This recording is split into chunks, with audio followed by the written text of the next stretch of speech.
नमस्कार दोस्तों, सबका स्वागत है मेरे पहले ब्लॉग वीडियो में, जहां मैं करने वाला हूं कुछ अनबॉक्सिंग। जैसा कि आप लोगों को थंबनेल और टाइटल देखकर पता ही चल गया होगा।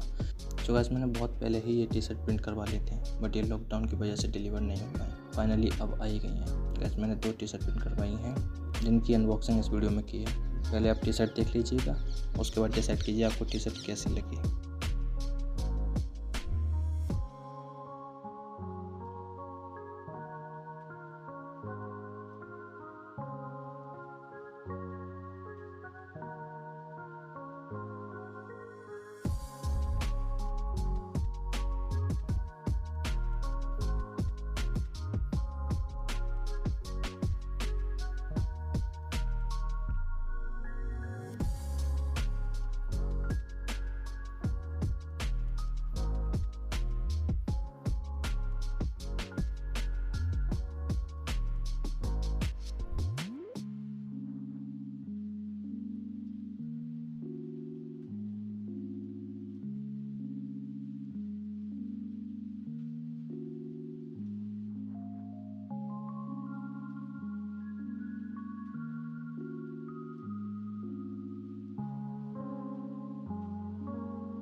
अगर आपको यह टी शर्ट अच्छी लगी हो तो प्लीज़ लाइक करें, कमेंट करें।